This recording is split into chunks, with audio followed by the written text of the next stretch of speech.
No problem.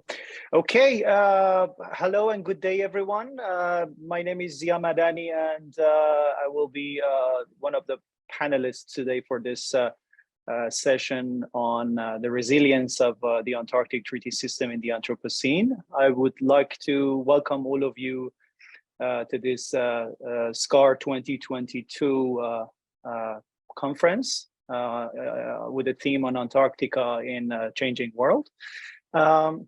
Just a quick, a couple of quick housekeeping notes that you can ask your questions using the chat box function in the Zoom, and the presenters, you are welcome to respond to those questions which are directed to you in the chat box as well, because of the limitation of the time that we have here. Also, another note would be that this session will be recorded to be on the events section of the SCAR platform, but it will not be available on the YouTube. And without further ado, I would like to introduce our first speaker, Larissa Lubiana Botelho.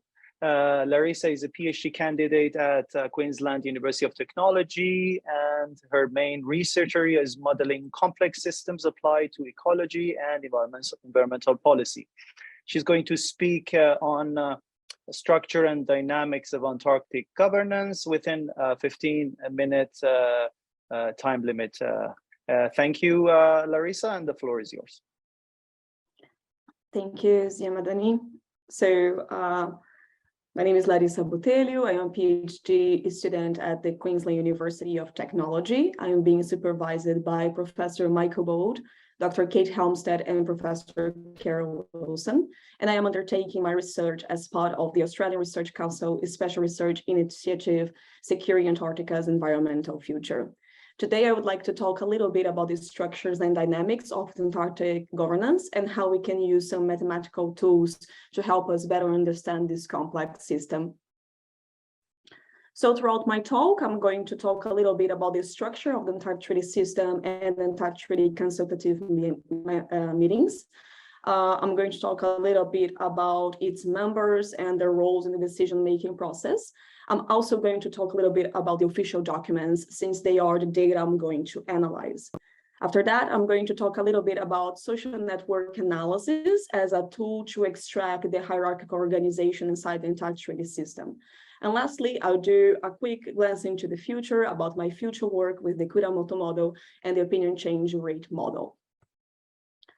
So the Antarctic Treaty System is basically the main tool to govern Antarctica, and all the decisions relating to Antarctica are made in the annual Antarctic Treaty Consultative Meetings. The Antarctic Treaty System is composed by 29 consultative bodies and 24 non-consultative bodies. And the main difference between them is that the consultative bodies have the right to participate in the decision-making process, while the non-consultative bodies cannot. So when you look at the structure of the Antarctic Treaty System, there is a clear hierarchical organization where the consultative bodies have the veto power and the non-consultative bodies don't. But when you look at the structure of the Antarctic Treaty Consultative Meetings and how the decision-making process actually happens, some questions about the hierarchical organization may rise. So in each meeting, 3 official observers are welcome to participate: SCAR, CalNAP, and CAMELOR. Also, each year, a group of experts is invited to participate and give expert advices in particular matters. So to explore a little bit better this probably not so trivial hierarchical organization, we are going to look at the official documents of the Antarctic Treaty Consultative Meetings. So the way that we bring matters into discussions in the meetings is through the official documents. And we have 3 different types of documents: working papers, information papers, and background papers. So working papers, they can only be submitted and tabled by consultative bodies and observers. They require discussion and actions in the meetings, and they must be translated to the 4 official documents of the Antarctic Treaty System. We have information papers and background papers that can be submitted by all members. So information papers, they can come in the form of information in support of a working paper or just as relevant information to discussions in the meetings. They can be introduced in the meetings, but it's not mandatory to do so, and they do not need translation.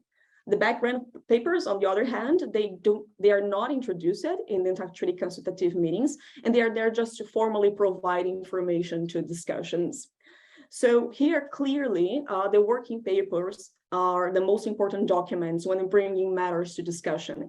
And it is through those discussions in the meetings that the new decisions and new measures are adopted. So working papers play an important role in the decision-making process.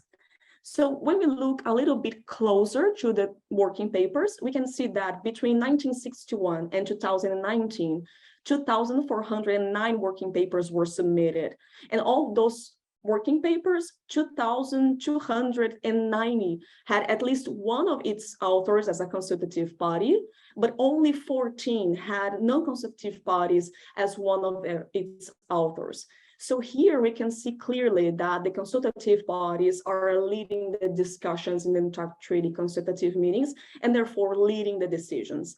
However, when we look at the role of the observers in the consultative meetings, what we see is that they submitted or co-authored 206 working papers. So when you compare the observers with the non-consultative bodies, we can see that the observers collaborated more than 10 times more in working papers than the non-consultative bodies, which indicates that the observers play an important role in the decision-making process. That's not to say that the non-consultative bodies don't have an important role, but probably their role is more indirect. They have an indirect influence in the decision-making process.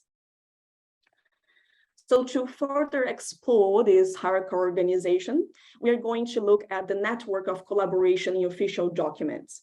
So here I have a preliminary network for the working papers. And here I'm looking only at the authors that are consultative bodies or non-consultative bodies. So each one of the nodes is one of the parties. And if there is an edge between two nodes, it means that those two parties collaborated in at least one working paper. So here we can see that Monaco collaborated with Belgium in at least one paper. The thickness of the line is directly proportional to the number of collaboration between two parties. But as you can see, it is kind of a mess. It's very hard to extract any information just from this figure here. And this is why we use social network analysis.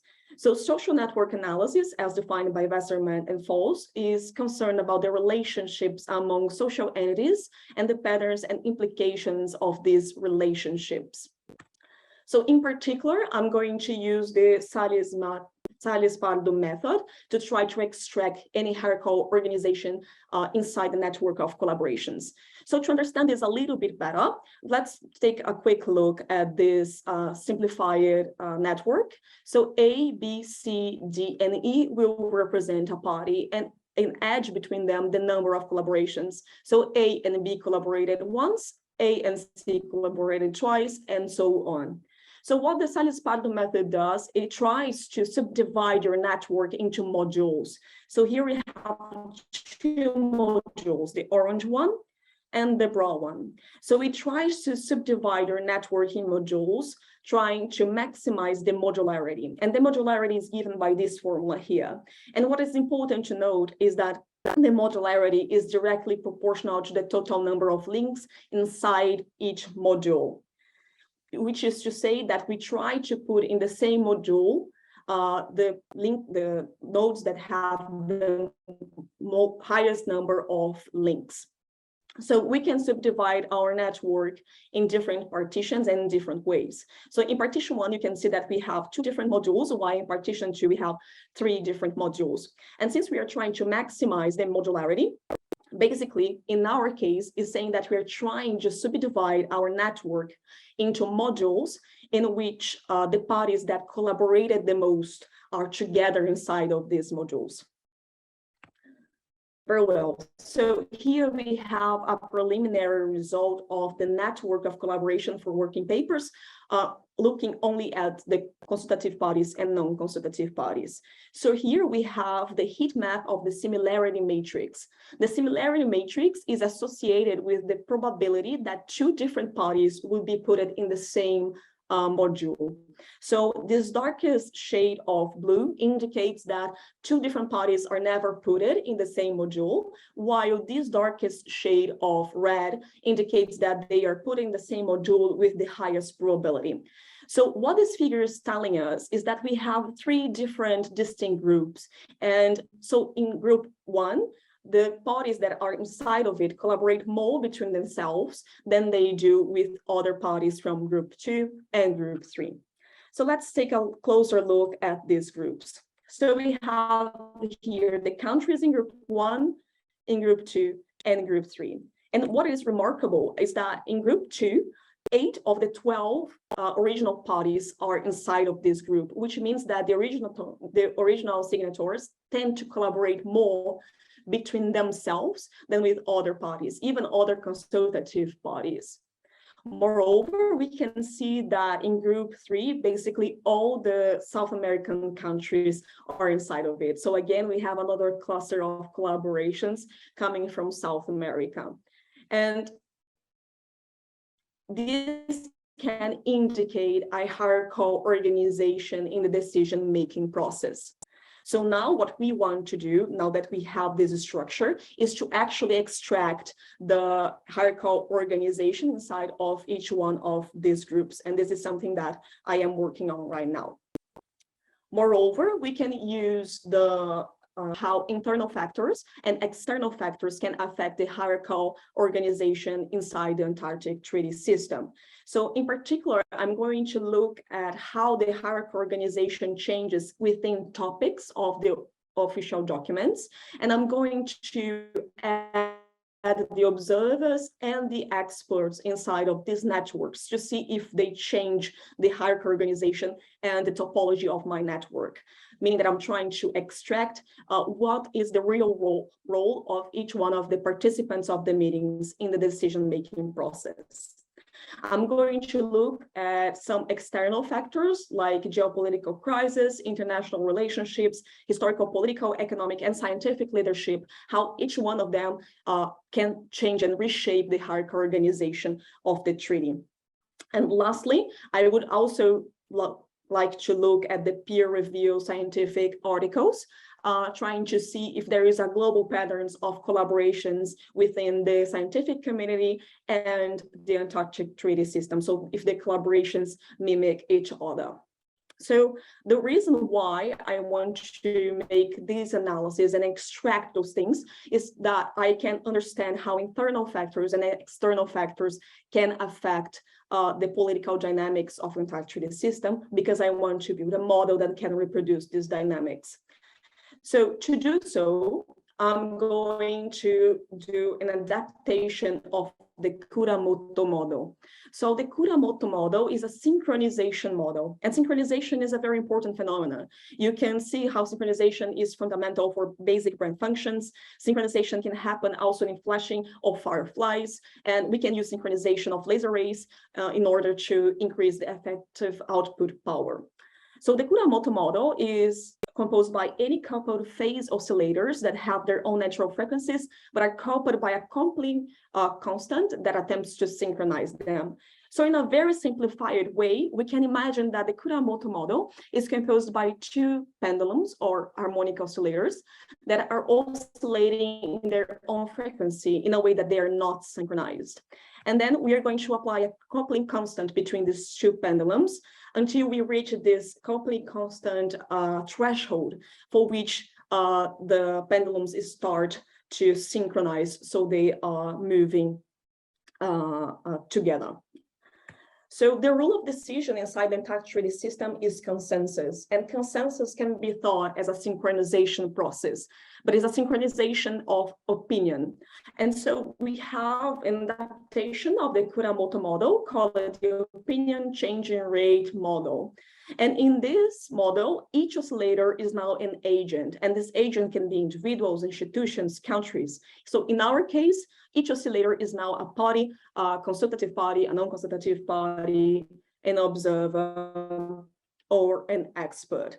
And now what is oscillating and out of phase is their opinion about a certain subject. So here's the model. So XY. 1 minute left, Larissa. Okay, so XY is an agent's opinion, and WY just represents the tendency of the engine to change its mind. We can add external noises to mimic external factors of the Antarctic Treaty System and understand how the opinion of each agent evolves through time.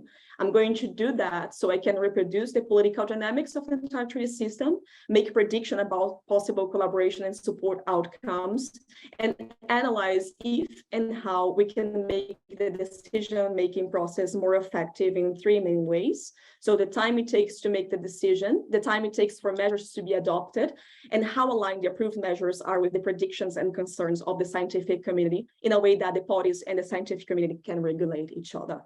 Thank you. Thank you very much, Larissa. Thank you very much for sticking to the time limit. I appreciate that.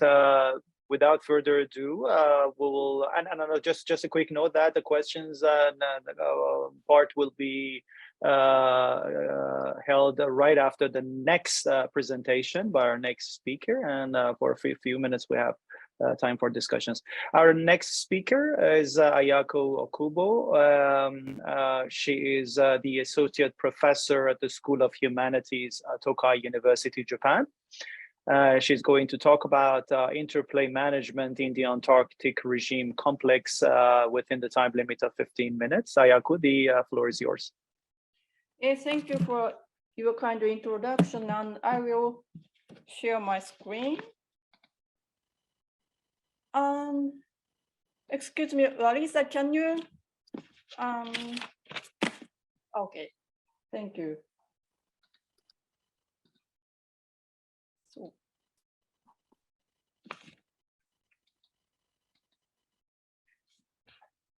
So can you see my screen? Yes, we can. Yes, we can, Ayako, perfectly. Thank you. Yeah, so it's my great pleasure to make presentation today.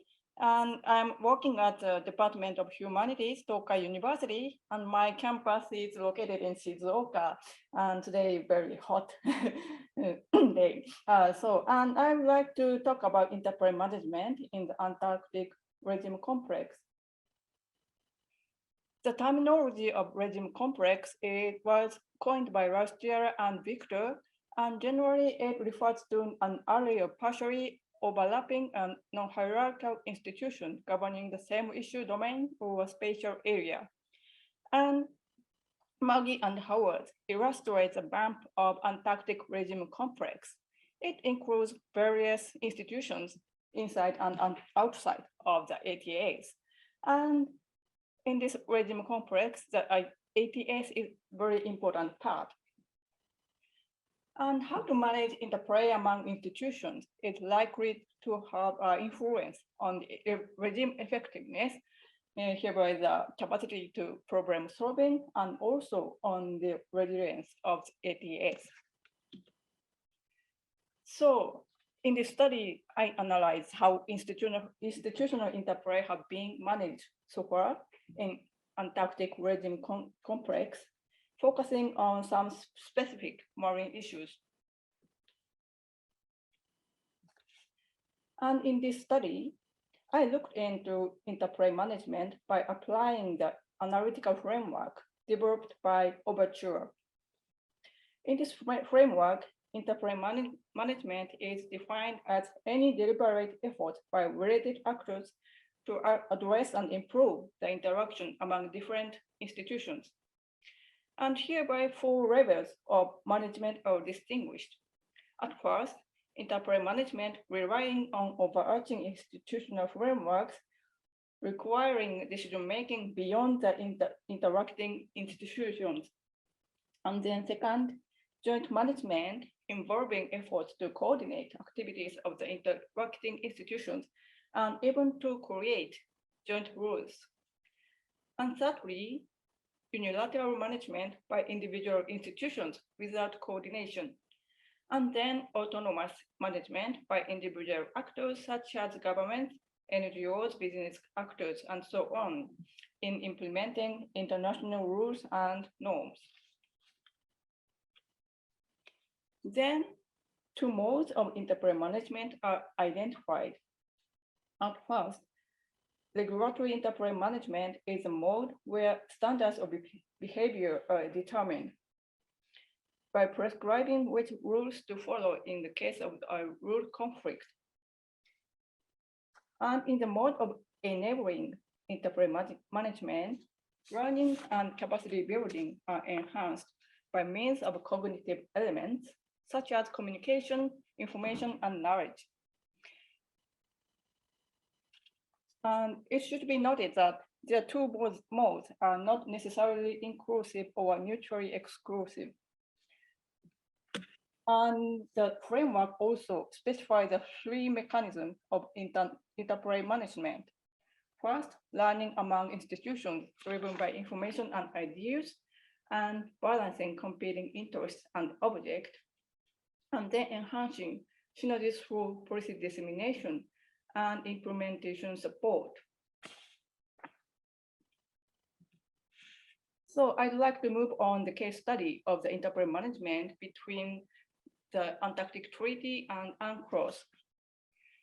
Under the Antarctic Treaty, territorial disputes in the southward of 60-degree latitude has been frozen. The phrase of agree to disagree on territorial sovereignty is often used to describe the situation. So there is no agreement on the existence of coastal states. On the other hand, UNCLOS stipulates sovereign rights and jurisdiction of coastal states regarding resources and economic activities in their EEZs and continental shelves. It also enables coastal states to extend the continental shelf under specific conditions through submission to and recommendation by the Commission on the limits of the continental shelf. Regarding such inconsistency, there was no coordination by involving collective decision-making under each institution. So let's see the Australian action on maritime jurisdiction in the Southern Ocean under this inconsistency. Regarding exclusive economic zone, Australia declared EEZ, including the area of the Australian Antarctic Treaty Territory, AAT, but limiting application of domestic laws to Australian nationals. And at the same time, Australia is managing living resources along with decisions by Canberra. Regarding continental shelf jurisdiction, Australia included the offshore area of the AAT in its submission to the Commission on the limits of continental shelf, but asking the Commission not to take any actions on this part. At the same time, Australia extended continental shelf of the Hard Island and the McDonald Islands, including the area beyond 60 degrees south, based on the recommendation by the Commission. So such Australian action can be regarded as an autonomous enterprise management addressing interaction between Antarctic Treaty and UNCLOS. Australia maintained all interests and claims while avoiding to reignite dispute over territorial claims. And Titterton and Howard evaluate this Australian response as skillful and strategic diplomacy, enhancing some of the key values and norms of the ETS because of the fact that Australia is active proponent of environmental protection and banning mineral activities in the Antarctica. The second case study is about the interplay management between ATS and IMO regarding guidelines and code for ships operating in polar waters. In the IMO, the draft guideline for Arctic and Antarctic waters was discussed in 1999. Then the United States and other countries pointed out that the draft did not sufficiently reflect the Antarctic situation. Therefore, it was decided that ATCM's endorsement was necessary to adopt guidelines covering the Antarctic water. Then ATCM in the same year identified developing guidelines for Antarctic shipping as a priority in pursuing objectives of the Madrid Protocol Annex 4 and established an expert group. And it was agreed that to adopt the draft guidelines first at the ATCM and then seek adoption at the IMO. So this is why IMO adopted guidelines only for Arctic waters in 2002. However, when the guidelines for the Antarctic waters were developed at the ATCM, this IMO's guidelines for the Arctic waters was used as a prototype. ATCM adopted the guidelines by revising that for Arctic and also asked IMO to consider them. In response, then IMO drafted and adopted guidelines for both Arctic and Antarctic waters. Then ATCM appreciated IMO's efforts and further asked to strengthen the guidelines into mandatory code, and the IMO adopted mandatory polar code. In this case, level of interplay management is joint management with decision-making at both ATCM and IMO. ATCM initially emphasized its authority to regulate Antarctic issues, but later asked the IMO to adopt mandatory code for both poles. And IMO responded to this ATCM's request. And the mode of interplay management is enabling one, since ATCM learned the content of the guidelines from IMO and also recognized IMO's qualifications and expertise as a specialized agency.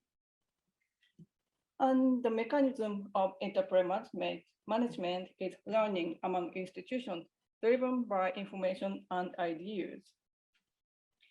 Therefore, relationship between ATCM and IMO became cooperative and stable. And interplay management can be also identified between CITES and camera.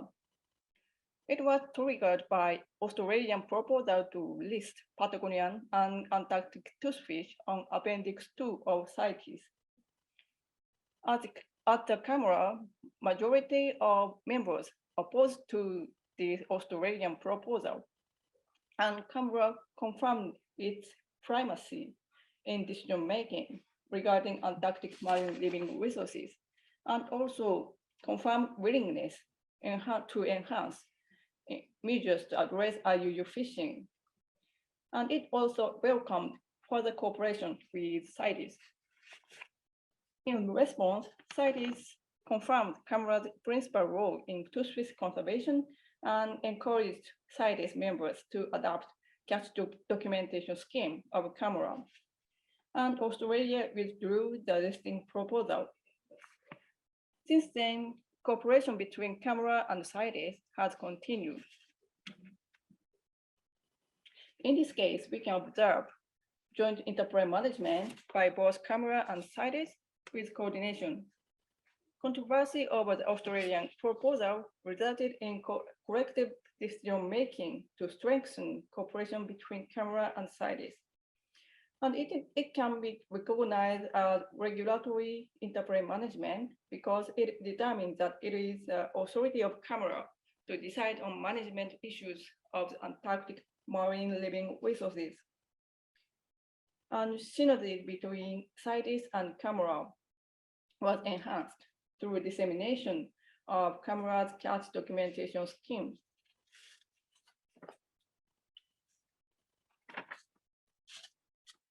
So these case studies demonstrate that the analytical framework of interplay management developed by Overture is useful to understand actors' responses and causal pathway of interactions in Antarctic regime complex.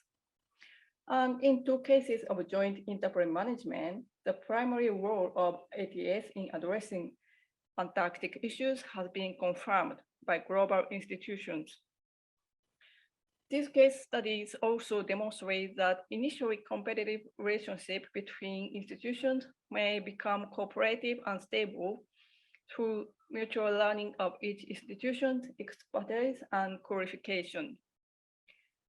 When the ATS addressed the emerging challenges in the Anthropocene, such as climate change and plastic pollution, interplay management to enhance synergies and policy disseminations among institutions will become more important.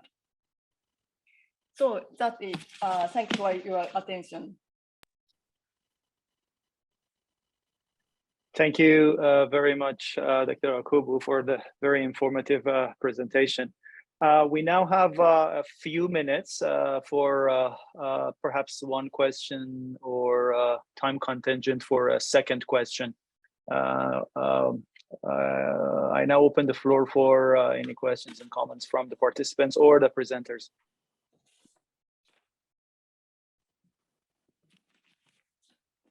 Okay, may I? Thank you. This is Yes, please. Akiho Shibata. Yes, thank you very much, Larissa and also Ayako, for very interesting presentations, both dealing with the Antarctic governance and through international relations theories, I think it is so.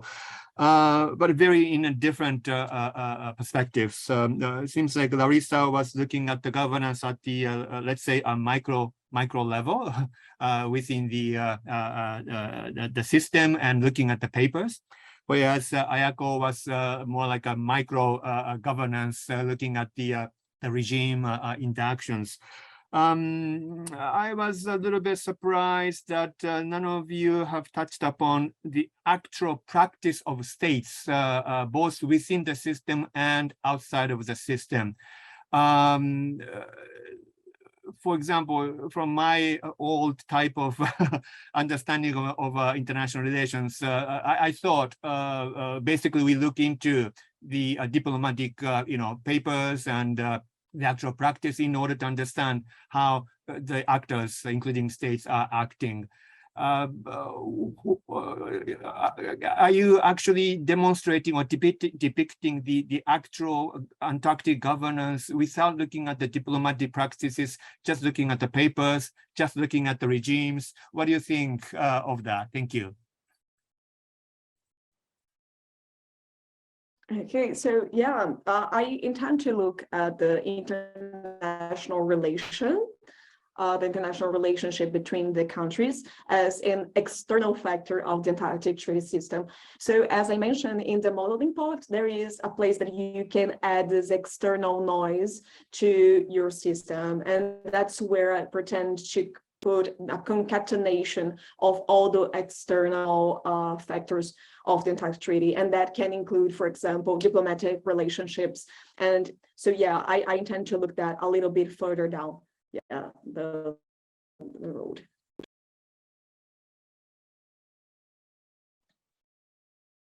And thank you for your comments, Shibata-san. And yes, I think it's necessary to look into the practice of each state.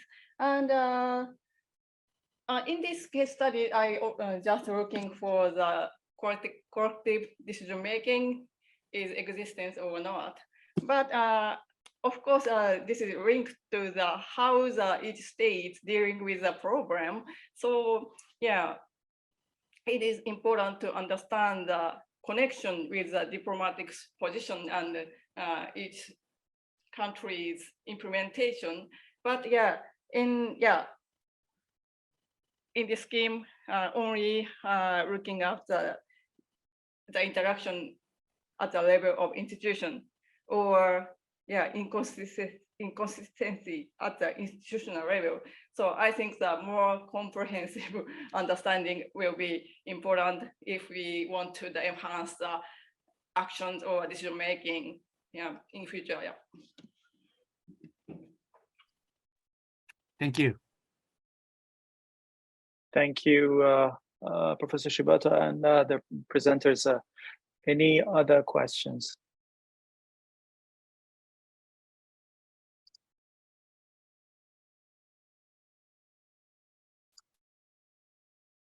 Okay, I have a question from Larissa. Larissa, that was actually a very interesting presentation from a different aspect. I wonder how those dynamics that you addressed would have impact on the science cooperation within the Antarctic.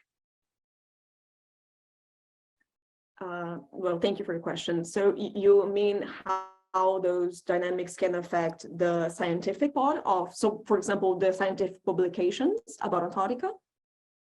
All aspects of science cooperation within the Antarctic, including that is one angle of the aspect of science cooperation in anything. Science cooperation is the basis of the Antarctic governance as well. So from a general perspective, how would that impact the science cooperation? Thank you.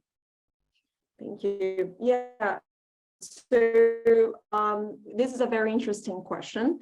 And as I mentioned, I pretend to look at the collaboration network for peer-reviewed scientific publications to see if the hierarchical organizations, meaning the type of collaborations, you can see a similarity between the scientific community and the policy community, basically. But I cannot answer your question yet because we didn't make this analysis yet. But it's probable that the policy realm is more affected by international relationships, for example, than the scientific community. But this is something that we are going to look at as well. I don't know if I answered your question. Yes, thank you. Thank you very much for that. I wonder if there is any other questions from the participants,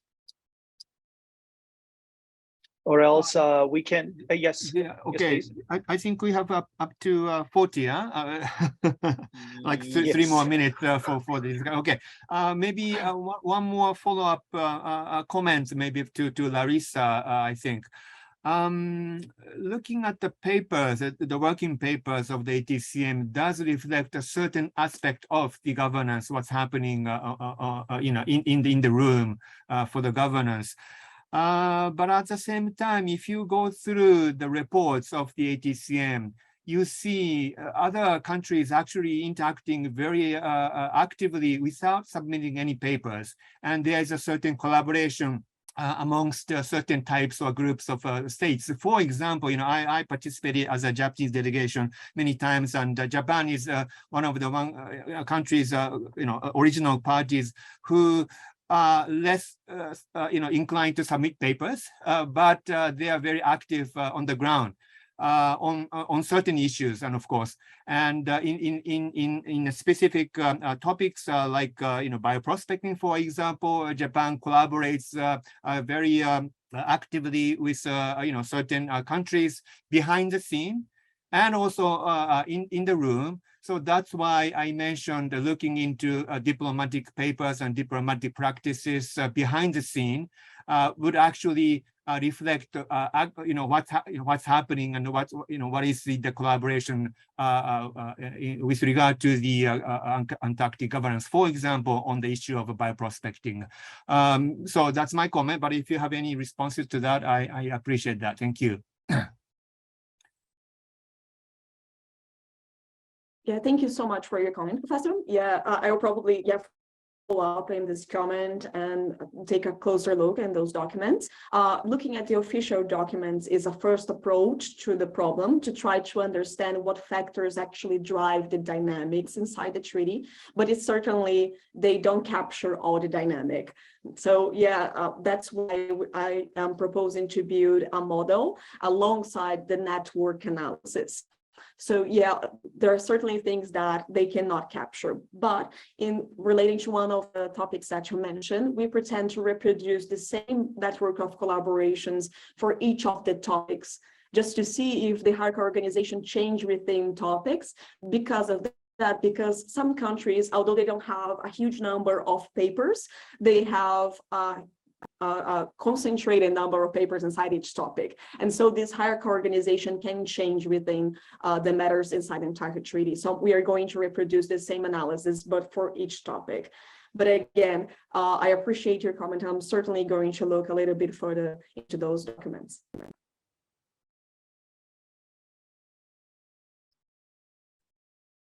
All right, Zia, maybe I should take over the chairship Yes. for the next two presentations Yes, by Dr. Zia Madani and myself. And of course, we have one question in the chat, in the question and answer box. And of course, Larissa, maybe you can exchange views through the question and answer. Okay, so Zia Madani is a JSPS postdoctoral fellow at the Polar Cooperation Research Center, Kobe University, Japan, and he will talk on the resilience of the Antarctic Treaty System in light of Russian invasion of Ukraine. And Zia, you have 15 minutes. Thank you.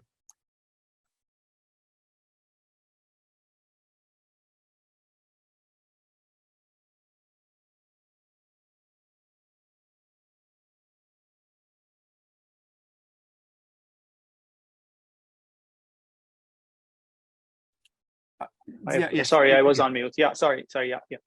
Can you see my slides? Yes. Thank you. Yes, please. Okay, thank you very much. Okay, my presentation is on the resilience of the Antarctic Treaty System in light of the Russian invasion of Ukraine. I will give a short overview of what's been going on, and then a short structure of what I'm going to be talking. Let me set my time as well. Okay. Well, as we are all aware, Russia's unprovoked invasion of Ukraine began on February 24th, 2022. More importantly, when Russia was the president of the United Nations Security Council, an organ of the United Nations, which is based on the Article 24 of the UN Charter, has the primary responsibility for the maintenance of international peace and security. Why is this subject worth looking into? The simple and short answer is that if you take a look at the situation in the Arctic, particularly within the Arctic Council, and also within the space cooperation, with the issue which I will tackle within my presentation. I will spend some time on that. Those reasons, I think, will suffice that it is high time to discuss this issue, and of course some other reasons which actually happened within the Antarctic Treaty System per se. It is essential to look into issue like this. And again, in short, Russia's invasion of Ukraine has apparently altered fundamentally the perception of the security situation, not only in the Antarctic, but in the polar regions. There has been spillovers in the Arctic, spillovers into space, as we'll address in further slides, and in the Antarctic as well as some impacts on the ATS. I will tackle a couple of issues within the recent ATCM and discussions on the way forward. What has been the spillovers into the other pole? Historically, the Arctic and the cooperation within the Arctic, namely through the Arctic Council, has been a diplomacy first space of scientific and economic cooperation. Arctic Council has been a forum which is currently actually chaired by Russia. Subsequent to the invasion and quickly after that, on March 3rd, 2022, 7 members of the Arctic Council, exclusive of Russia, issued a joint statement. And within that statement, they refrained from sending representative to Russia for the meetings of the Arctic Council, meaning that they would temporarily pause participation in all meetings of the Council and its subsidiary bodies. Subsequent to that, on March 14, 2022, the Ministry of Foreign Affairs of the Russian Federation had an announcement that Russia will continue discussion on the current agenda, focusing on priorities of its own Arctic issues, developing its own northern territories, and it will be reorienting the priorities for the current Arctic Council with under the Russian chairmanship. Following that, on June 8, 2022, another statement by the 7 states of the Arctic Council announced a limited resumption of the project that do not involve the participation of Russia, without explaining how that approach would be feasible.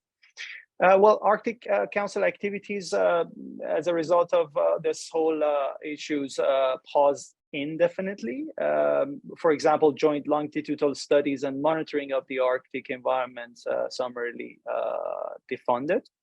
And we have witnessed a rise in enthusiasm for regional militarization. And that is to keep in mind that the Arctic Council has been a forum where international science cooperation played a key diplomatic role. Okay, let's take a look at the space. Why I am actually mentioning space here as a place where cooperation, particularly science cooperation, is important.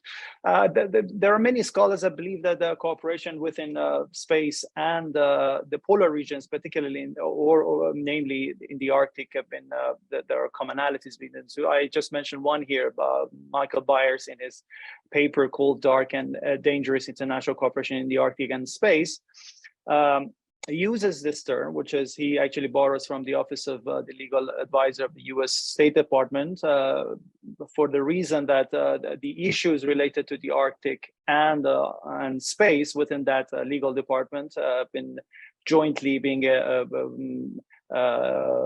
addressed by an individual department because of the commonalities of the two issues, bringing reasons of the remoteness of both, extreme environments, active state engagement in risk management through international lawmaking in both environments, and relations of both environments is on consensus decision making, relying on soft law and many other issues pressing Chinese environment. And the paper actually concludes by saying that what is keeping the cooperation between states within the Arctic and space, particularly the U.S. and Russia, despite the discrepancies and disputes and so on and so forth, is the complex and resilient interdependence of the cooperation of those states within those environments.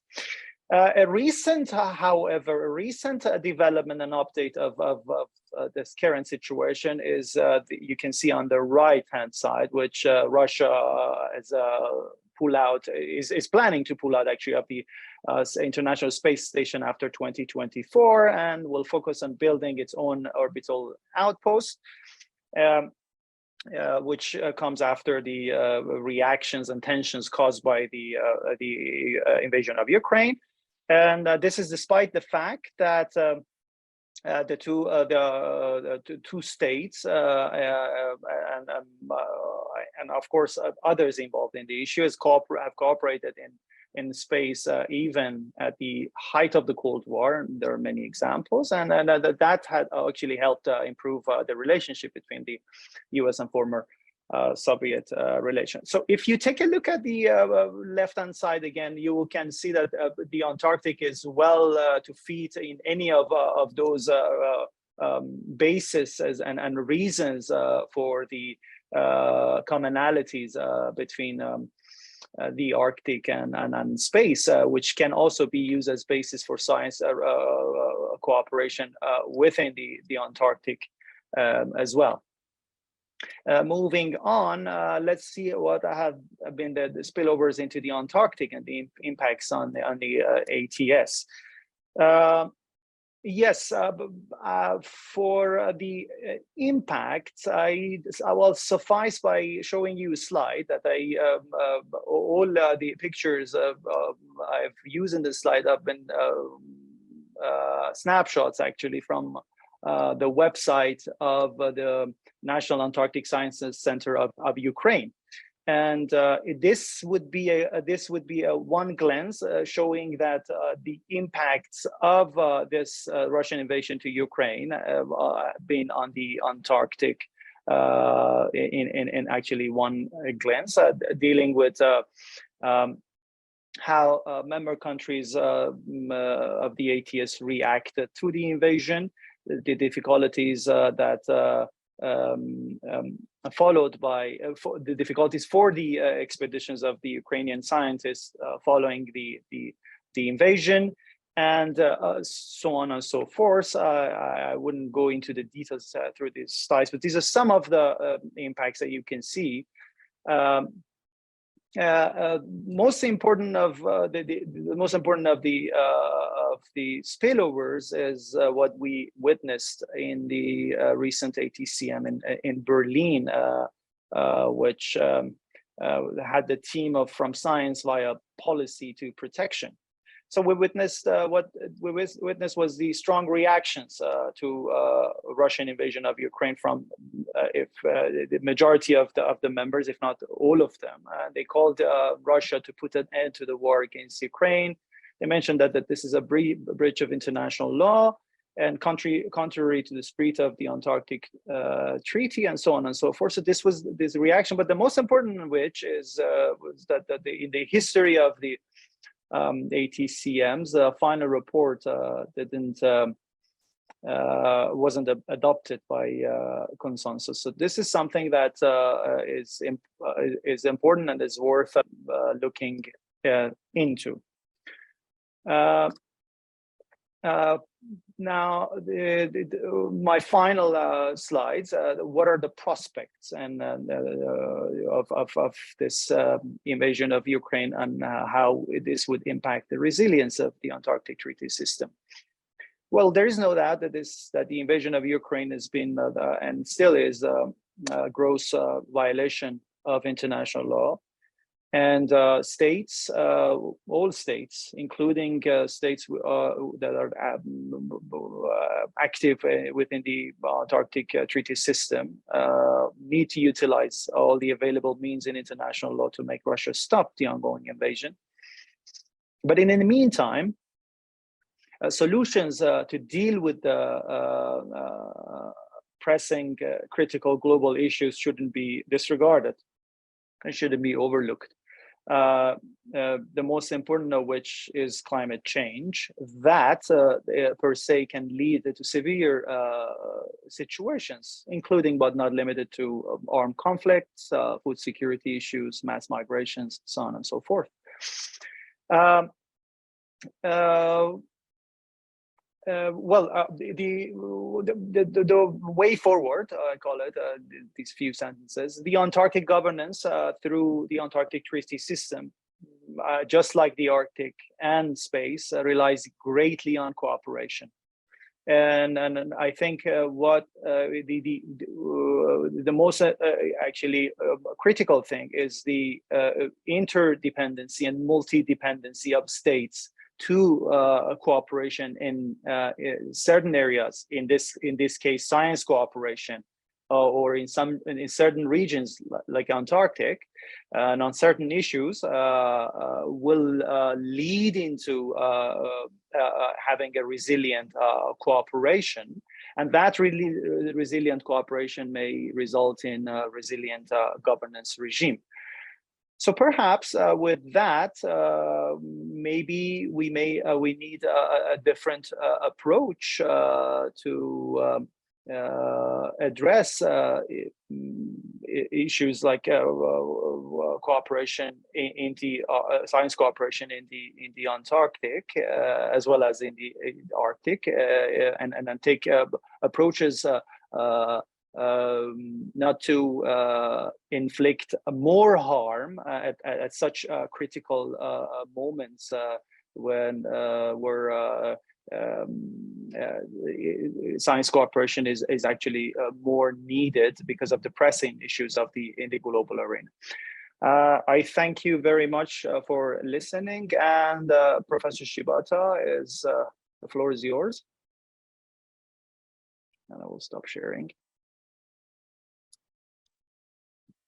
Okay, thank you. So I hand over the chair again to Zia. To me, yes. All right, thank you. Yes. Let me share my slides. Thank you. All right, and I think I should do this so that you can see it better.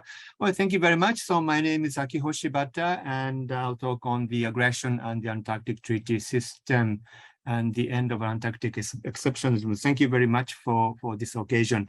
Let me see, how should I do this? Let me see. Okay, good. So the German State Secretary Morgan's statement during the ATCM painstakingly tries to maintain the so-called Antarctic exceptionalism, even while one consultative party is waging a war on another consultative party. So this paper examines the legal nature in relation to the Antarctic Treaty System, ATS, of the Russian aggression of Ukraine to see whether and to what extent it has changed the legal discourse on the fundamental nature of the ATS based on international cooperation, and whether the case would indeed be the beginning of the end of the Antarctic exceptionalism. And in my presentation, I use the term proactive Antarctic exceptionalism as a policy that will prioritize international cooperation amongst all consultative parties within the Antarctic Treaty System, despite the disputes and differences of opinion between certain treaty parties regarding the issues outside of the Antarctica. All right, first, I think it is important to acknowledge the basic fact of the case, namely the aggression and its consequent armed conflicts are not occurring in the Antarctic Treaty area as defined by Article 6 of the treaty. Thus, the question is not so much the aggression itself is a breach of the Antarctic Treaty, but whether there are any illegal consequences of the aggression occurring outside of the Antarctic Treaty area that may implicate the rights and obligations under the Antarctic Treaty System, and whether any claims for exceptional treatment have been, can be, and or should be made in the Ukraine case. The normative content of general international law on the prohibition of aggression and its legal implications on the rights and obligations under the Antarctic Treaty must be, according to my view, carefully ascertained, even when politically and morally one might consider the aggressor should be punished in any and all treaty regimes, including in the Antarctic Treaty System. One such potential legal consequence of an act of aggression as a grave breach of obligation jus cogens under general international law of state responsibility and countermeasures. And this law may allow the states, in addition to the victim of the aggression, to take lawful measures against the aggressor state in order to ensure the cessation of the aggression. Some of those lawful measures against Russia as an aggressor may legally implicate the rights and obligations under the Antarctic Treaty and or its operations, such as the holding of the consultative meetings under Article 9 of the treaty.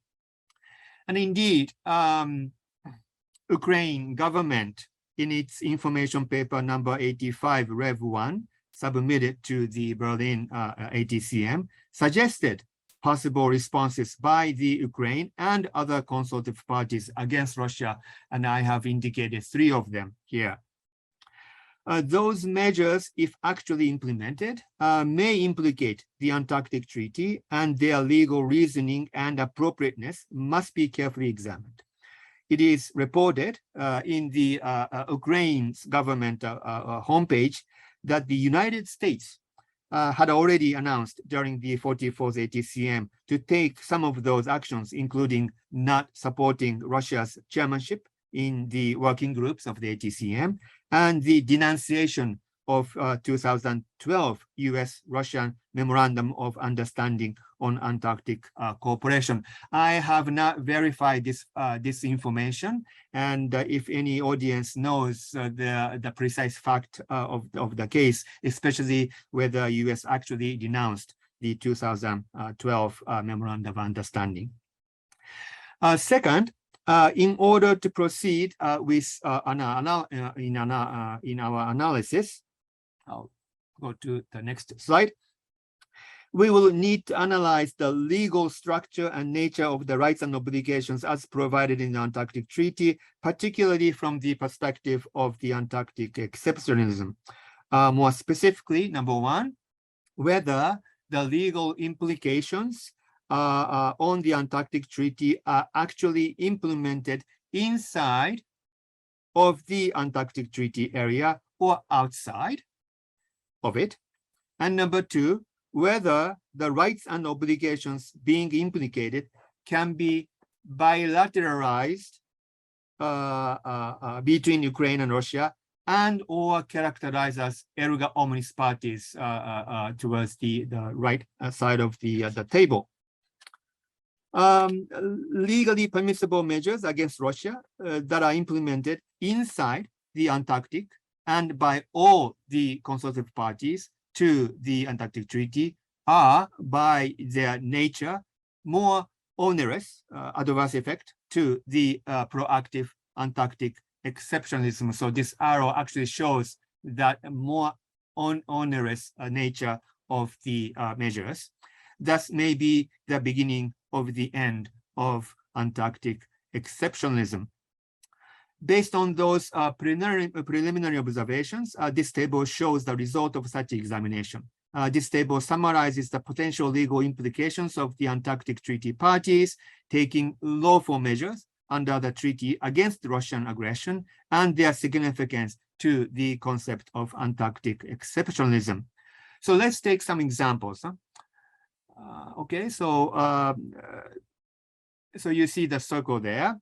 So this is one possible measures to suspend the participatory right in the ATCM under Article 9 of the treaty of the Russian Federation. This measure can be taken outside of the Antarctic, but it is a right towards all other parties to the Antarctic Treaty, namely erga omnes partes. A measure obstructing Russia to exercise this right would be an unlawful act, and without some legal justification, such as lawful countermeasure against Russian aggression, the legal standing of the ATCM as well as all its decisions taken without Russian participation, could be in legal jeopardy. This would be a legally highly controversial measure, damaging the proactive Antarctic exceptionalism. And I'm glad that the German government as a host did not take this measure for the Berlin ATCM. Let's take another example. This relates to the scientific cooperation. So bilaterally, Ukraine may suspend scientist exchange program with Russia, which is a right of Russia under Article 3.1 B of the treaty. But the obligation on the part of Ukraine is to allow such exchange, I quote from the Article 3, to the extent feasible and practicable, end of quote. Suspension of such cooperation may well be justified as not being feasible during the war with Russia. Similarly, bilaterally, any state party to the treaty may suspend scientist exchange program with Russia under the same article, under the same legal justification.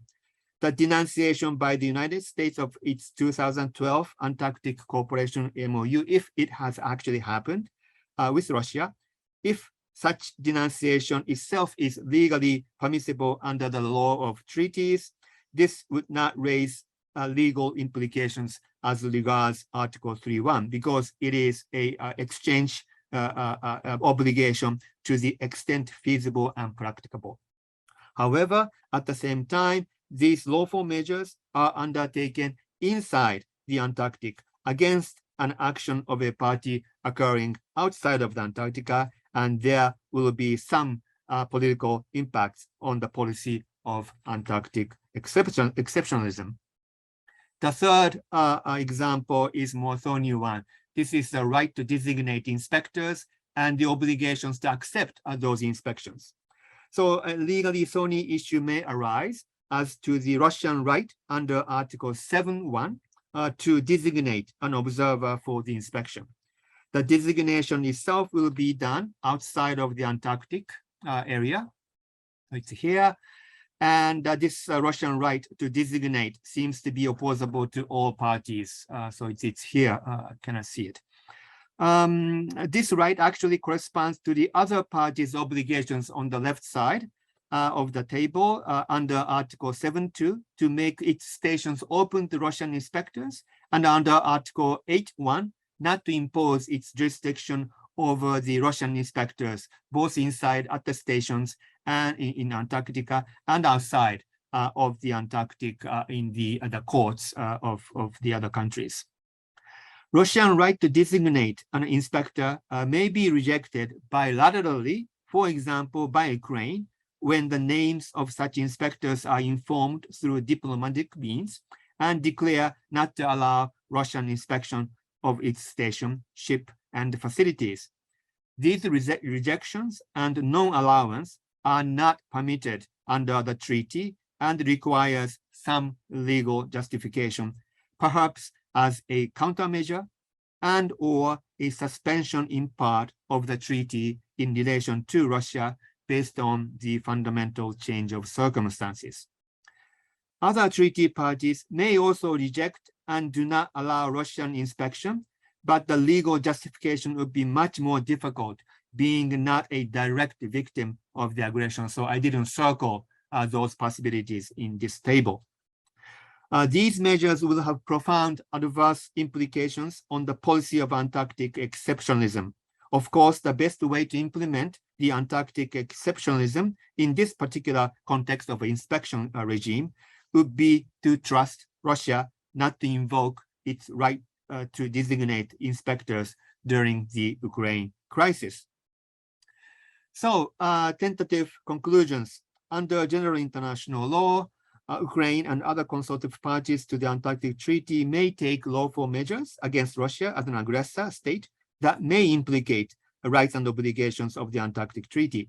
My paper examined the precise legal implications of some of those possible measures in relation to the concept of Antarctic exceptionalism. Those more onerous and legally dubious measures, particularly those implemented inside the Antarctic Treaty area and by all the parties, not only by Ukraine, may completely destroy the Antarctic international cooperation based on the proactive Antarctic exceptionalism.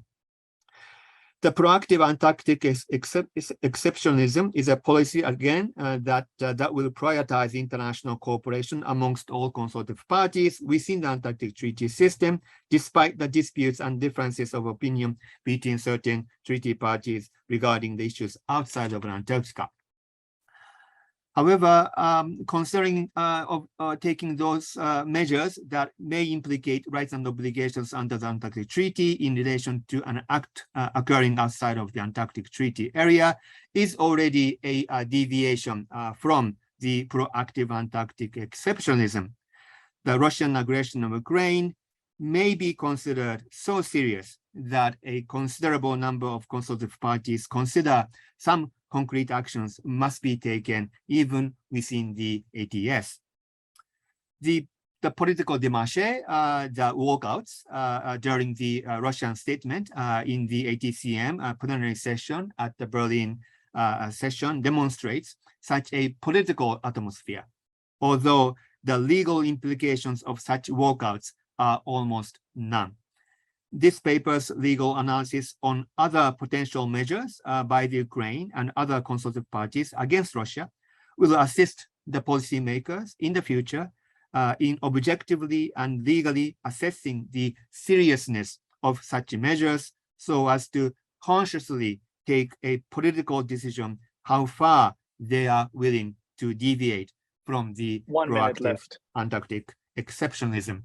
Thank you. This concludes my speech, and thank you very much for listening, and I welcome any questions and comments. Thank you, and I will end the sharing. Thank you. Thank you, Professor Shibata, for your presentation. We now have a few minutes for the questions and discussions. Okay, we have a question here from Julia Jabour. How do the ATCPs take substantive action within the ATCM when consensus is required?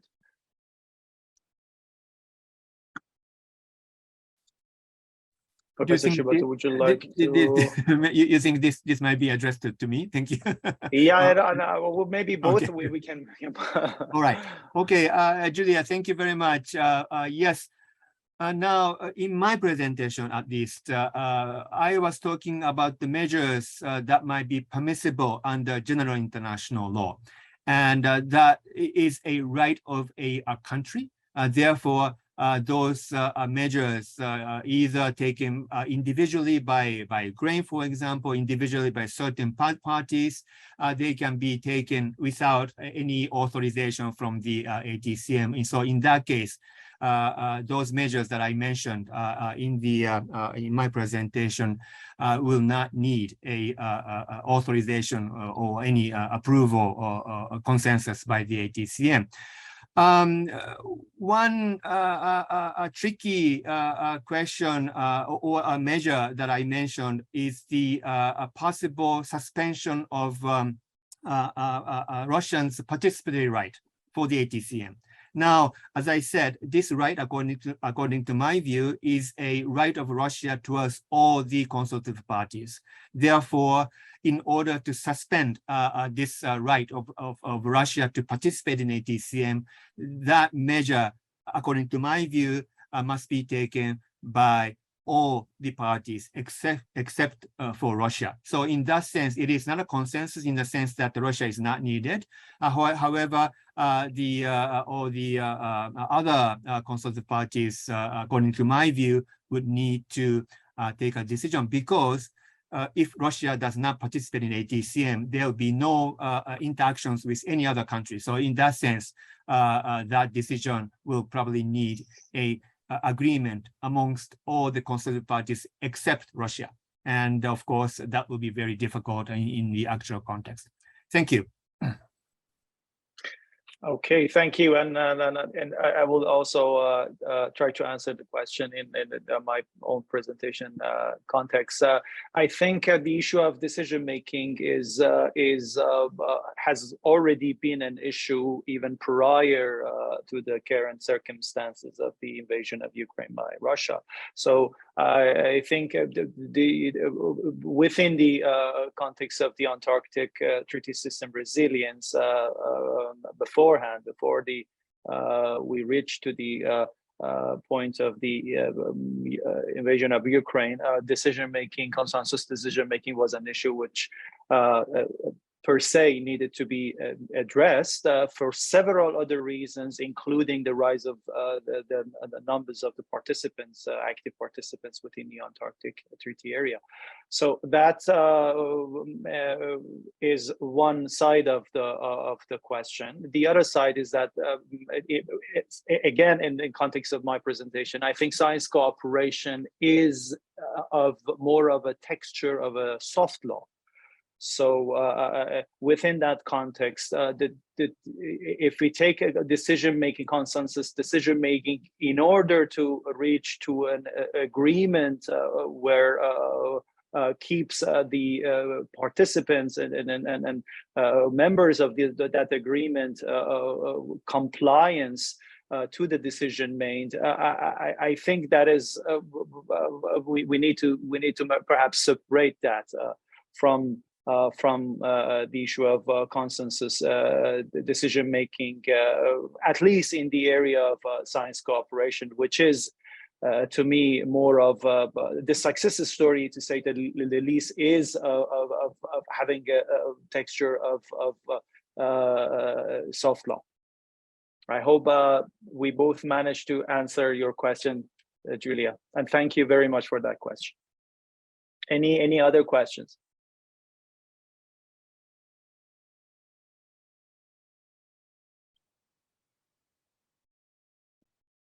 May I? Yes, please, Osamu.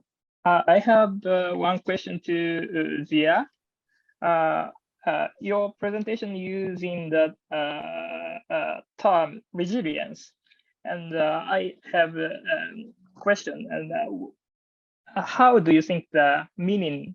What is the meaning of resilience in the context of Ukrainian invasion? Thank you. That is a very good question. Of course, I didn't get to go through the terminology of my presentation because of the shortage of time, but that is actually a legitimate question to be asked. Well, resilience is, I think, when we talk about the resilience of the Antarctic Treaty System, is I think we are. I mean, I'm talking about my own experience within this research. I'd say that we're trying to look into the factors which may influence the stability of the Antarctic Treaty System. So from that perspective, I think the invasion of Ukraine, considering both countries are ATCPs within the Antarctic Treaty System, that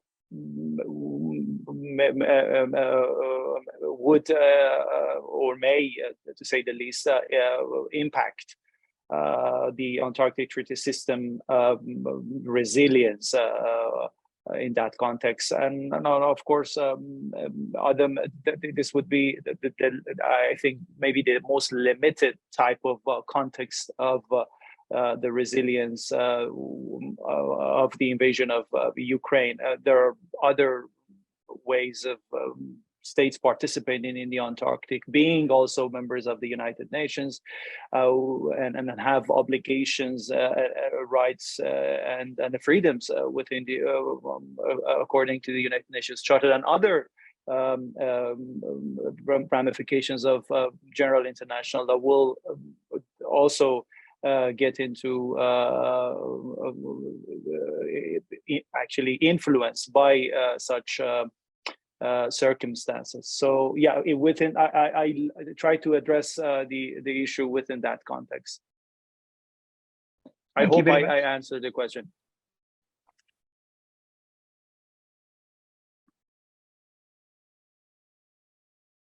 We have 2 more minutes if there are any more questions we can get, or we can move forward to the next session of ours, the next presentation. Okay, our next presenter today is Michael Raita. Michael Raita is the assistant professor at Osaka University of Economics and Law in Japan. Her presentation is on current development of port state measures in CAMLR, interaction with FAO Port State Measures Agreement. Without further ado, Dr. Raita, the floor is yours. And please share your screen beforehand.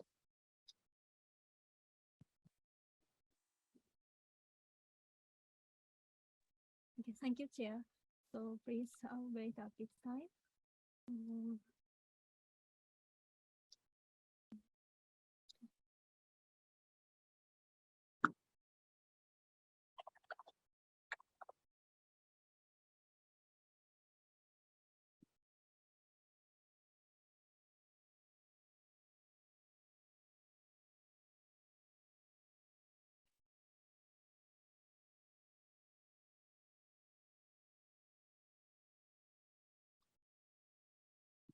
Okay, we can see your screen and you may start. Okay, thank you. Okay, sorry. So, okay, can you see my slides? Yes, we can. Okay, thank you. So I'm Michael Raita, Assistant Professor of Osaka University of Economics and Law. My presentation is titled as Current Development of Port State Measures in CAMLR, Interaction with FAO Port State Measures Agreement. So these terms will be explained in subsequent slides. So I will show you these contents in this presentation. Part 1, SDGs Target 14.4 and IUU fishing. Part 2, Development of Port State Measures in Commission for the Conservation of Antarctic Marine Living Resources, CAMLR. So Part 3, Influence of FAO Port State Measures Agreement, PSMA, to CAMLR. And finally, I will conclude my opinion. So first, as you know, SDGs Target 14.4 indicates that regulating illegal, unreported, and unregulated fishing, thus IUU fishing, is very important for sustainable fisheries today. What is IUU fishing? So illegal fishing is conducted by violating or contravening any national or international law. Unreported fishing is un- or misreported one. Unregulated fishing means any fishing conducted by inconsistent with or contravening conservation or management measures by a regional fisheries management organization. Also, if a fishing vessel is engaged in fisheries in some areas or targeting some species without conservation or management measures, such fisheries are included in unregulated fishing. Then, why is IUU fishing a problem? There is concern over resource depletion. According to the UN Food and Agriculture Organization, FAO, IUU fishing is responsible for implementation of scientific resource management plans because such fisheries activities make difficult to collect accurate catch data. In the context of regulation against IUU fishing, port state measures are focused on both academically and practically. As mentioned in FAO Port State Measures Agreement, port state measures provide a powerful and cost-effective means of preventing, deterring, and eliminating IUU fishing. This port state means a state which exercises its maritime jurisdiction over a foreign vessel entering its port. Today, port states are expected to remove incentives for IUU fishing by preventing IUU fishing vessels from gaining economical benefit through regulations in port. Part 2. Development of port state measures in Kamla. First of all, I would like to mention two universal instruments on port state measures. In the 2000s, international society tried to regulate IUU fishing mainly through FAO. The International Plan of Action to Prevent, Deter, and Eliminate IUU Fishing 2001 should be referred as its initial key document. 4 years later, the model scheme 2005 was adopted in FAO. This was more focused on focused on port state measures in fisheries context. Its purpose is to facilitate effective action by port states against IUU fishing. These two instruments are significant in that they clarify what measures can be taken by port states. For example, requests for prior application for foreign vessels, prohibition on the use of ports, and boarding inspections. However, these instruments were non-legally binding. In order to oblige port states to exercise their jurisdiction and regulate IUU activities, the FAO Agreement on Port State Measures was adopted in 2009 on the basis of the IPOA IUU and the model scheme. On the other hand, prior to these universal instruments, Commission for the Conservation of Antarctic Marine Living Resources, CAMLA, had adopted initial port state measure. In 1997, CAMLA started to discuss about IUU fishing in its convention area and adopted a scheme to promote compliance by non-contracting party vessels with CAMLA conservation measures, especially targeted for unregulated fishing. This scheme had provisions to obligate its member states to inspect non-member states fishing vessels in their port. Actually, the term of IUU fishing originated from CAMLA's annual meeting in this year, although there was no explicit definition yet.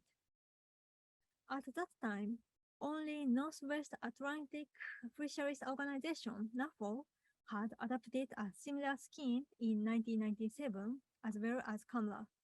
Therefore, CAMLA had a history of early adoption and innovative adoption on port state measures in fisheries area.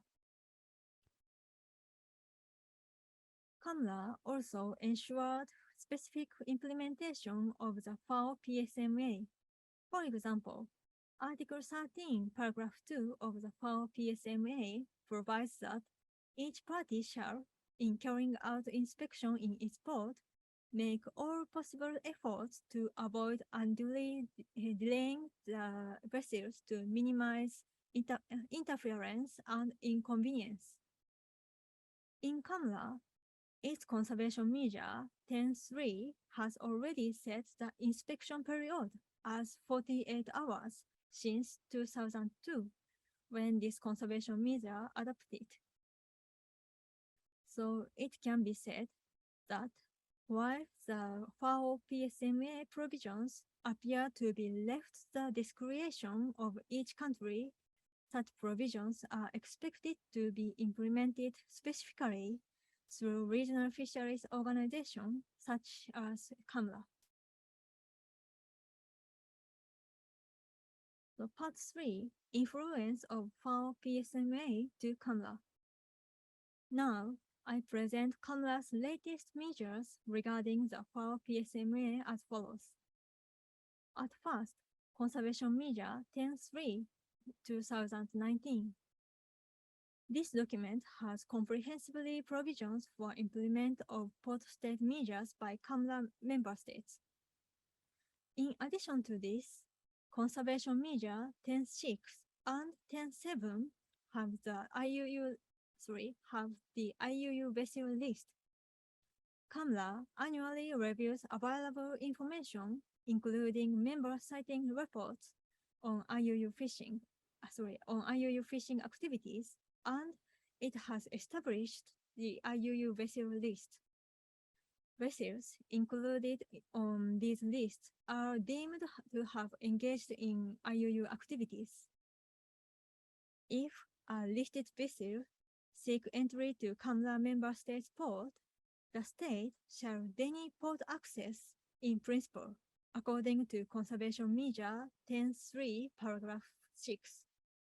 Therefore, Conservation Measure 10.6 and 10.7 guarantee effectiveness of port state measures in CAMLA. Then, how have these CAMLA's conservation measures evolved to date with the adoption of FAO PSMA?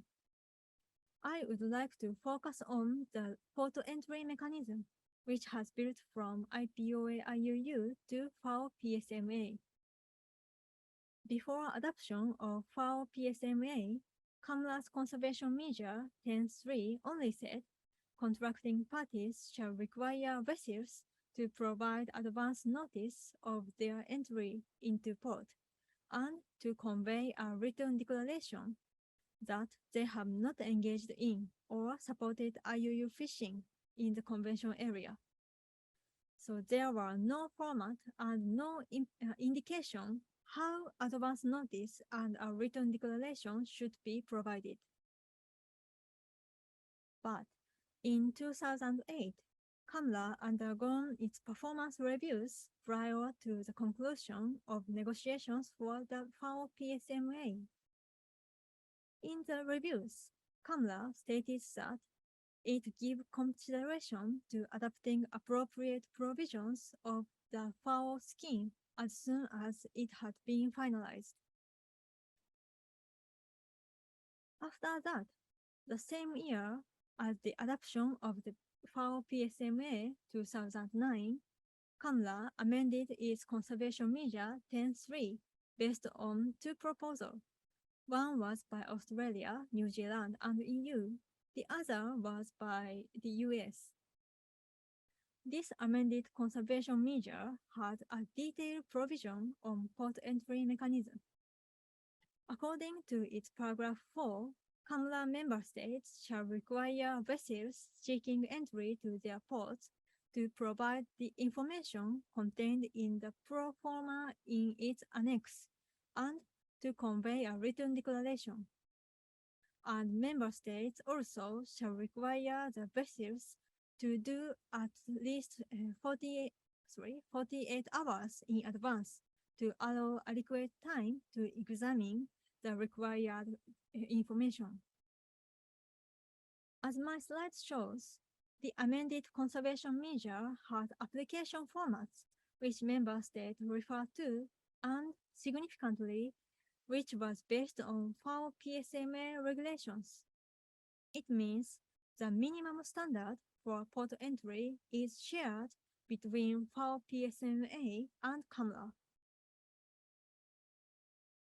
So finally, I would like to conclude what the FAO PSMA and CAMLA interaction means.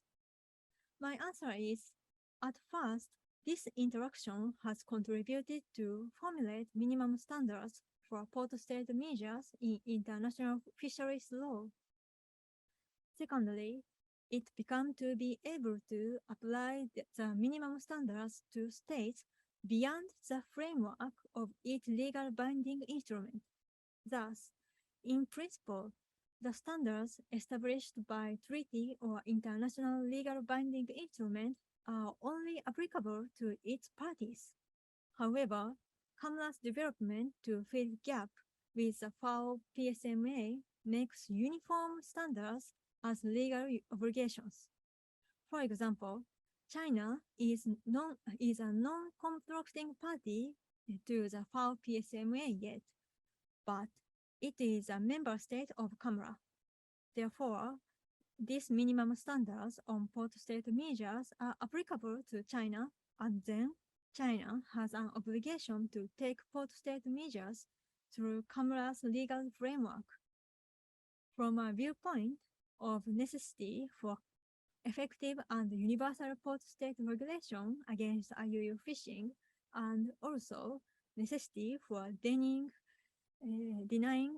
port of convenience, this would indicate legal significance of the interaction between CAMRA and FAO PSMA.